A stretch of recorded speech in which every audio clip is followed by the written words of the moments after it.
Hello everyone, আসসালামু আলাইকুম। সবাই কেমন আছেন? সবাইকে আমন্ত্রণ জানাচ্ছি নতুন একটা ভিডিওতে। আমি শারমিন জুমা আছি আপনাদের সাথে ব্রাহ্মণবাড়িয়া জেলা কসবা থেকে। প্রচুর পরিমাণে গরম পড়ছে। এই গরমে সুস্থ থাকা খুবই কষ্টকর। আজ আমি রান্না করব পাট শাক।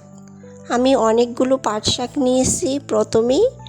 আর পাট শাকগুলো আমি এখন আটি থেকে খুলে পাতাগুলো আলাদা করে নিতেছি। যেহেতু অনেক পরিমাণে গরম পড়ছে, কোনো কিছু খেতে একদম ভালো লাগে না। যেহেতু এতদিন কোরবানি ছিল, মাংস খেতে খেতে একদম রুচি নষ্ট হয়ে গেছে। আজকে ভাবতেছি আমি পাট শাক রান্না করব। সবাই আমার সাথে থাকুন, দেখতে থাকুন আমার পুরো ভিডিওটা, আমার মিষ্টি মিষ্টি আপুরা এবং কলিজা ভাইয়ারা।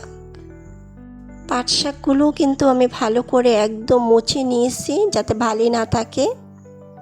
আর এখন আমি এগুলো কুচি কুচি করে নেব।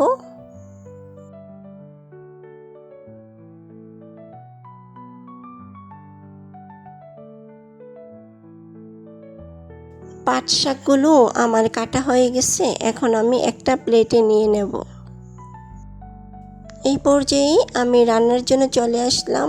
আর এখন একটা প্যান বসিয়ে দিলাম আর প্যানের মধ্যে রেগুলার সাদা তেল দিয়ে দিলাম। তেলটা গরম হওয়ার পর এখানে আমি শুকনো মরিচ দিয়ে দিলাম। মরিচগুলো ভাজা করে নেব। পাট শাকের সাথে শুকনো মরিচ হবে না সেটা কি হতে পারে? পাট শাকের সাথে শুকনো মরিচ আর লেবু থাকলে অনেক ভালো লাগে খেতে। একই প্যানে এখন আমি রসুন কুচি দিয়ে দিলাম।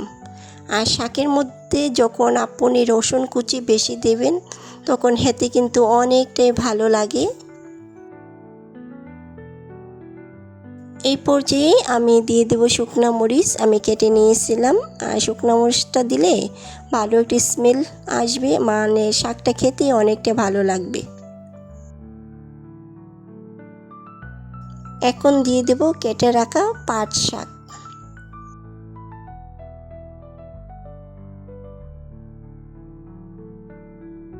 পাট শাকগুলো দেওয়ার পরে এখন আমি ভালো করে নেড়ে চেড়ে নেব যাতে ঝরঝরে হয়ে যায়। রান্নার ফাঁকে চলে আসলাম গোলাপগুলো দেখতে, কারণ যে রৌদ্র বাহিরে, মানে রৌদ্রের তাপে আমার গোলাপগুলো একেবারে মরে যাচ্ছে। এখন এসে আমি আবার উলটপালট করে দিতেছি পাট শাকগুলো যাতে ঝরঝরে হওয়ার জন্য। অনেকে এই শাকটা খেতে চায় না, মানে অনেকটা তিতা লাগে। আবার যেহেতু এগুলো বাহিরে থাকে, মানে অনেকে দ্রুত করতে পারে না। যাই হোক, আমি কিন্তু অনেকটা মুচি নিয়েছিলাম পাট শাকগুলো। শাকটা আমার হয়ে গেছে, এখন আমি উঠিয়ে নিয়েছি। একদম মুচমুচে হয়েছে, গরম ভাতের সাথে অনেকটাই ভালো লাগবে, সাথে লেবু। আমার মিষ্টি আপুদেরকে মনে করে দিতেছি, যারা লাইক দিতে ভুলে গেছেন কষ্ট করে একটা লাইক দিয়ে দিবেন কিন্তু। সবাই ভালো থাকবেন, সুস্থ থাকবেন। আল্লাহ হাফেজ।